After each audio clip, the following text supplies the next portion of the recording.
살아계신 하나님의 말씀은 고린도후서 7장 5절로 7절입니다. 우리가 마게도냐에 이르렀을 때에도 우리 육체가 편하지 못하였고 사방으로 환난을 당하여 밖으로는 다툼이요 안으로는 두려움이었노라.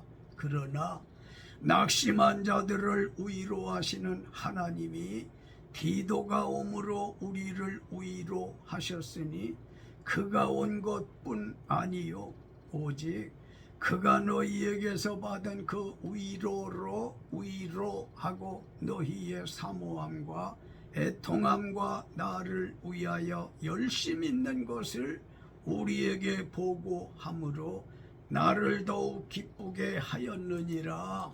아멘. 6절에 보면 사도 바울이 고린도 교회에 낙심한 자들을 위로하시는 하나님이라는 말씀을 하셔서 본문 중심으로 낙심한 자들을 위로하시는 하나님이라는 말씀을 드리겠습니다. 본문에서 낙심한 자들은 누구였으며 그들은 왜 낙심했었을까요? 5절 우리가 마게도냐에 이르렀을 때도 우리 육체가 편하지 못하였고 사방으로 환난을 당하여 밖으로는 다툼이요 안으로는 두려움이었노라. 아멘.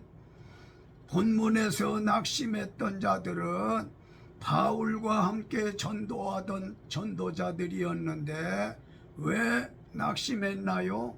고린도후서 11장 13절로 15절에 고린도 교회 성도들 일부가 거짓 사도들의 교훈을 받아서 많은 신앙 문제로 어려움을 겪는다는 소식을 듣고 바울이 진리를 가르치고 오해는 불식시키고자 주후 55년 봄에 에베소에서 고린도전서를 써서 디모데 편에 고린도 교회에 보냈으나 고린도 교회 상황은 좋아지지 않았고 오히려 점점 더 나빠져서 바울이 고린도후서 2장 1절 가슴 아픈 고린도 교회 방문을 마치고 낙심하여 에베소로 돌아가서 1년 후인 주후 56년 봄 고린도후서 2장 3절로 4절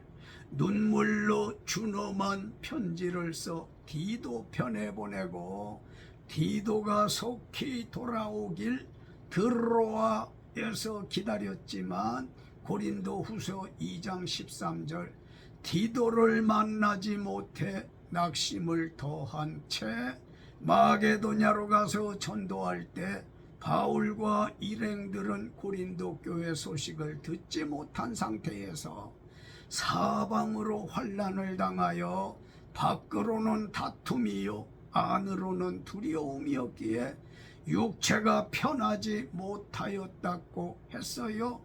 바울과 일행들의 육체가 편하지 못하였던 건 바울이 고린도 교인들에게 거짓 교사들의 교훈을 받은 데 대해 준엄하게 편지를 써서 디도 편에 보냈는데 고린도 교인들이 어떤 반응을 보일지와 복음의 대적자 거짓 교사들의 끊임없는 박해로 괴로움을 주었기에 디도의 신상도 염려되었을 거요.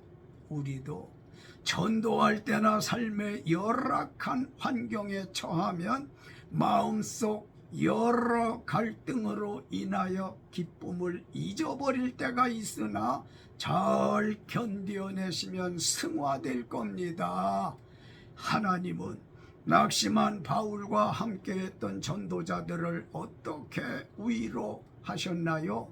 6절로 7절 그러나 낙심한 자들을 위로하시는 하나님이 디도가 오므로 우리를 위로하셨으니 그가 온 것뿐 아니요 오직 그가 너희에게서 받은 그 위로로 위로하고 너희의 사모함과 애통함과 나를 위하여 열심히 있는 것을 우리에게 보고함으로 나를 더욱 기쁘게 하였느니라. 아멘. 하나님은 전도하다가 낙심한 바울과 함께 전도하던 이들에게 세 가지로 위로하셨어요. 첫째, 하나님께서 바울이 애타게 그렇게도 기다리던 디도를 보내시어 만나게 하신 것과, 둘째, 바울의 준엄한 편지를 가지고 고린도 교회로 파송될 당시 디도는 용기를 잃고 두려움 가운데 떨었을 것인데 고린도 교회에서 디도가 위로와 격려를 받았다는 것이며, 셋째, 고린도에서 돌아온 디도가 바울에게 보고하기를 7절 고린도 교회가 바울의 편지를 받고 회개하며 바울을 사모한다는 보고를 받고 낙심 상태에 있던 바울이 7절과 16절에서 무척이나 기뻐하신 것을 볼 수 있는데, 이런 것이 하나님의 참된 위로 아니겠습니까? 결론이에요.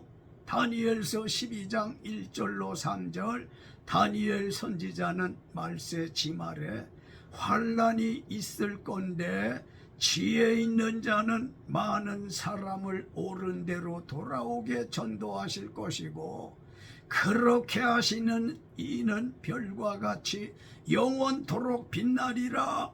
복음 전도는 물론 믿음과 일상생활 중에 어떤 일로 낙심 중입니까?